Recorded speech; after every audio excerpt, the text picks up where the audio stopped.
70 বছর বয়সী এই জাপানি ছোট ছোট করে টমেটো কাটছেন এবং সেখানে কিছু শসাও কাটছেন। যদি এটা দেখে আপনার মনে হয় তিনি কোনো সালাদ বানাচ্ছেন এবং এগুলো কি সত্যিকার অর্থে আপনার শসা টমেটো মনে হয়, তাহলে আপনি বোকার সাগরে আছেন প্রিয় দর্শক। এই সবগুলোই ফেক ফুড।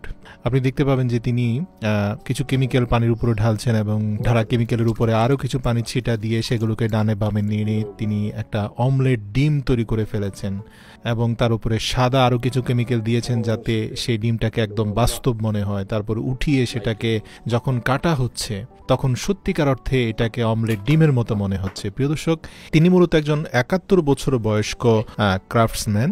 এমন নয় যে তিনি আসলে ফেক ফুড বানান এবং তিনি তা বিক্রি করেন। তিনি অত্যন্ত একজন ভালো মানুষ। বিভিন্ন রাসায়নিক কেমিক্যালের উপরে তার যথেষ্ট দক্ষতা আছে, কিন্তু বিশ্বব্যাপী মানুষকে ফেক ফুডের ব্যাপারে সচেতন করতে তিনি মূলত ফেক ফুড বানান। আর এছাড়াও ফেক ফুড দেখতে অনেকে আবার পছন্দ করে। তো যাই হোক প্রিয় দর্শক, আমি ধাপে ধাপে আপনাদেরকে দেখাচ্ছি। তিনি শুরুতে দেখতে পেলাম যে একটা কৃত্রিম চিংড়ি বানিয়ে ফেললেন এবং এমনভাবে চিংড়িটাকে মুখের সামনে ধরলেন যেন তিনি খেয়ে ফেলবেন।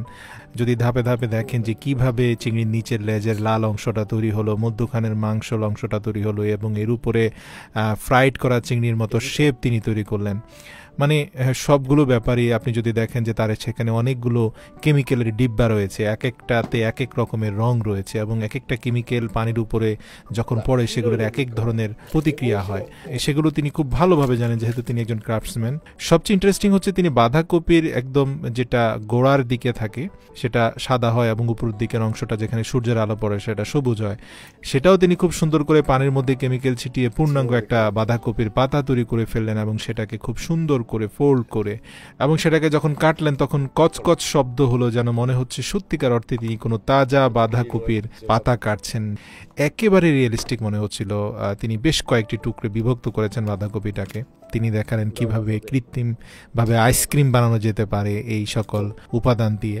তো প্রিয় দর্শক, শুধু তাই নয়, তিনি পূর্ণাঙ্গ মাংস বা রামেন বা স্যুপের মধ্যে যে পাতলা মাংসের টুকরো সেদ্ধ করা হয় সেই মাংসের টুকরো পর্যন্ত তিনি এই পানির উপরে তৈরি করে ফেলেন এবং ন্যাচারাল মাংসের ভেতরে যেরকম একটা চর্বির লেয়ার থাকে সেরকম লেয়ার পর্যন্ত তিনি এই কেমিক্যাল দিয়ে ক্রিয়েট করলেন। তো তার এখানে আপনি দেখবেন যে এক একটা বক্সে এক এক রকমের বস্তু আছে। এগুলো সবই ফেক ফুড। ফেক ভুট্টা, ফেক চিংড়ি, ফেক ডাল, ফেক মশলা, ফেক বাদাম, বিভিন্ন রকমের বস্তু আছে, এমনকি ফেক নুডলস আছে।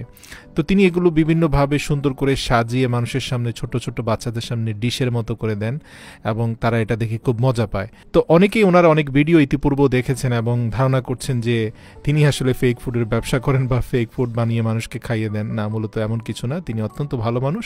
এটা আসলে মূলত একটা শো মানুষকে সচেতন করার জন্য এবং যাতে মানুষ দেখে এবং শিখে এবং বুঝতে পারে। আর এছাড়াও ফেক ফুড বানানোটাকে একটা শিল্প হিসাবে দেখা হয়। অনেকে শুধুমাত্র এন্টারটেইনমেন্টের জন্য এখানে আসেন। আপনি দেখতে পাবেন যে তিনি মিষ্টান্ন মানে বিভিন্ন ধরনের ডেজার্ট তিনি তৈরি করে ফেলছেন খাওয়ার পরে, যেটা ফালুদা বা আইসক্রিম, সেগুলোও তিনি বানিয়ে ফেলছেন।